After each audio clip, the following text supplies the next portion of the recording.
నెల్లూరు నగర అభివృద్ధి ధ్యేయంగా ఈ బడ్జెట్ని రూపొందించడం జరిగింది.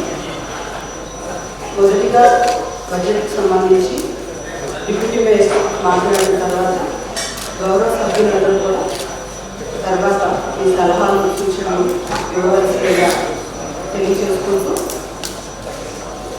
తర్వాత అకౌంట్ సెక్షన్ నుంచి బడ్జెట్ని ప్రవేశపెట్టడం జరుగుతుందని తెలియజేసుకుంటూ నగరపాలక సంస్థ బడ్జెట్ సమావేశంలో తగిన సమయంలో ఏర్పాటు చేసిన గౌరవనీయులైన మేయర్ గారికి మరియు కమిషనర్ గారికి ధన్యవాదాలు తెలుపుకుంటున్నాను.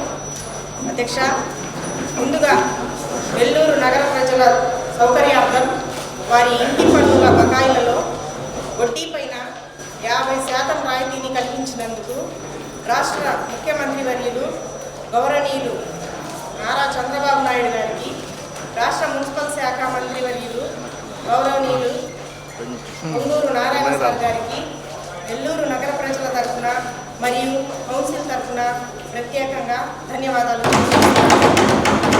అలాగే అధ్యక్ష, అధికారులు లెక్క చేయడం లేదు. ఇంజనీరింగ్ శాఖ వాళ్ళు మొన్న కమిషనర్ కూడా ఆదేశించారు, రెక్టిఫై చేయండి, విజిట్ చేయమని కూడా.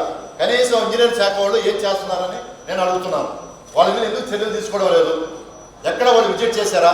ఏసీ రూమ్లో కూర్చొని బయటికి రావడం లేదు, ఎక్కడ కూడా విజిట్ చేయాలా? కాబట్టి కమిషనర్ మాటలకే దిక్కు లేకపోతే ఇంకా ప్రజలకు ఎలా ఉంటుంది? వాటర్ ముఖ్యంగా తాగునీటి వసతి కల్పించాలి కదమ్మా మనం. అది కూడా మనం కల్పించలేకపోతే మనం దేనికమ్మా ఇక్కడ కార్పొరేషన్లో ఉండడం? వాటర్ షాప్ పడిపోయింది. వాటర్ షాప్ పడిపోవడం వల్ల ఇబ్బంది, వాటర్ ఇవ్వలేకపోయారు. దాదాపు అది 5-6 అవర్స్ పట్టిన తర్వాత మళ్ళీ వాటర్ సప్లై ఇవ్వడం జరిగింది. సార్ 3 రోజులు నీళ్ళు రాలా, ప్రతిసారి నెలకు 2 సార్లు. ఏం చేస్తున్నారు? నిద్రపోతున్నారా? ఇంజనీరింగ్ శాఖలో ఏం చేస్తున్నారు? ఆపరేషన్ ప్రతి నెల 3 సార్లు అనుకోకుండా కొన్ని వాటర్ సప్లై ప్రాబ్లమ్స్ వస్తాయి. ఒకరోజు సంఘంలో రిపేర్ అంటారు, ఒకరోజు ఎరగాల పరమేశ్వర గుడి దగ్గర రిపేర్ అంటారు, ఇంకో దగ్గర రిపేర్ అంటారు, చెట్టు పడిపోయింది అంటారు. అది ఆపరేషన్ మెయింటెనెన్స్ లో ప్రాబ్లమ్స్ వస్తాయి. మీరు కనీసం స్పందించారా? మొన్న మీరు కమిషనర్ గారు మీకు చెప్పారు, మీకు మీరేం స్పందించారు? ఏం చేస్తారు సార్ వీళ్ళు? వాళ్ళ మీద చర్యలు తీసుకున్నంత వరకు మేము ఒప్పుకోం సార్. ఒక్కరి మీద చర్యలు తీసుకున్నారా? ప్రజలకు ఇబ్బంది కలిగిస్తుంటే ఒక అధికారి మీద చర్యలు తీసుకున్నారు.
అధికారుల మీద, మున్సిపల్ వాటర్ మీద అడిగాం, ప్రజా సమస్యల మీద. మేమేమి ఇక్కడ పూజ పట్ల ప్రజా సమస్య ఎండాకాలం జరిగిన దాని మీద మాట్లాడాం. ప్రభుత్వాన్ని